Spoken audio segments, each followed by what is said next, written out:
সম্মানিত মুসলিয়ানে কেরাম, এভাবে এগিয়ে আসার বিষয়টি শুধুমাত্র রসুল যে আমাদেরকে জানিয়েছেন যে এটা করলে সওয়াব হবে তা নয়, রসুল নিজেও সেগুলি করতেন এবং সেটা একটা মাকারিমুল আখলাক, উত্তম চরিত্রের অন্তর্ভুক্ত। আপনারা জানেন রাসূলুল্লাহ সাল্লাল্লাহু আলাইহি সাল্লাম নবুয়তের আগে তার মধ্যে আল্লাহ তাআলা এই গুণগুলো দিয়ে দিয়েছিলেন। নবুয়তের আগে কী করতেন আপনারা জানেন?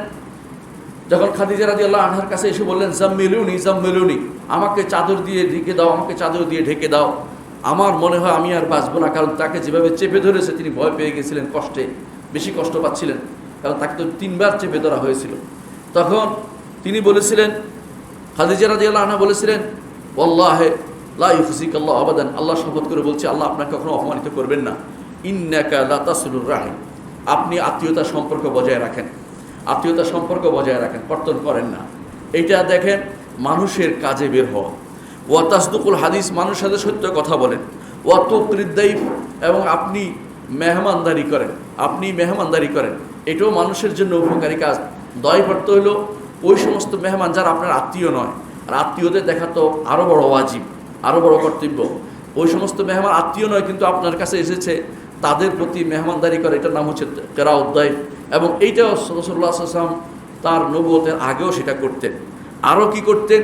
ওয়া তাহমিলুল কাল্লা, যে বোঝা বইতে পারেন তার বোঝা আপনি বইয়ে দেন। কেউ নিতে পারে না কোনো কিছু, তাকে নেয়ার ব্যবস্থাপনা করে দেন। এবং অন্য হাদিসে এসেছে যদি আপনি তার জিনিসপত্র বহন করে দেন সেটাও কাজে লাগবে, সেটাও আপনার জন্য আরেক মানুষের উপকারে এগিয়ে আসার মতো। অনুরূপভাবে রাসূলুল্লাহ সাল্লাল্লাহু আলাইহি ওয়াসাল্লাম কী করতেন? ওয়া তুইনু আলা নওয়াইবিল হক, কারো হক নষ্ট হয়েছে, হক ফেরত দেওয়ার জন্য তিনি সর্বক্ষণ প্রচেষ্টা চালিয়ে যেতেন। এগুলি তার জাহিলিয়ত যুগে, যেগুলো নবুয়তের আগেই মুহাম্মদ রাসূলুল্লাহ সাল্লাল্লাহু আলাইহি ওয়াসাল্লামের এই গুণগুলো ছিল। এবং এই জন্য খাদিজা রাদিয়াল্লাহু আনহা বলেছিলেন যে আল্লাহ তাআলা আপনাকে কখনো অপমানিত করবেন না। নবুয়তের পরেও মুহাম্মদ রাসূলুল্লাহ সাল্লাল্লাহু আলাইহি ওয়াসাল্লাম কী করতেন? সাহাবায়ে কেরাম বলেছেন যে আমরা, ওসমান ইবনে আফফান রাদিয়াল্লাহু আনহু বলেন, আমরা রাসূলের সাথে সফর করতাম। কানা ইয়াউদু মারদানা, আমাদের মধ্যে কেউ অসুস্থ হলে তাকে দেখতে আসতেন। ওয়া ইয়াত্তাবিউ জানাইজানা, আমাদেরকে যদি কারো মৃত্যু হতো তার জানাজা পিছিয়ে দৌড়াতেন। ওয়া ইউয়াসিনা বিল কালিল ওয়াল কাসীর, অল্প বেশি যা পাইতেন তা দিয়ে আমাদের তিনি মুয়াসাত করতেন, অর্থাৎ আমাদের সমবেদনা জ্ঞাপন করতেন। কখনো কখনো রাসূলুল্লাহ সাল্লাল্লাহু আলাইহি ওয়াসাল্লামের কাছে এসে কোনো ব্যক্তি বলতো, ইয়া রাসূলুল্লাহ আমার প্রয়োজন এটা, আপনি একটু আমাকে সহযোগিতা করেন। এমনকি কোনো দাসীও সেটা বলতো, রসুল সেটা পূরণ করে দিতেন। কোনো বাচ্চা কখনো তার হাত নিয়ে বলতো আমাকে এটা করে দিন আপনি, রসুল সেটা করে দিতেন। এরকম বহু প্রমাণ রাসূলুল্লাহ সাল্লাল্লাহু আলাইহি ওয়াসাল্লামের জীবনে রয়েছে। কখনো কখনো তিনি বলতেন যে আসো, আমাদের ভাইরা বোধহয় ওখানে কোনো ঝগড়া করছে, আমরা সেটাকে পূরণ করে আসি।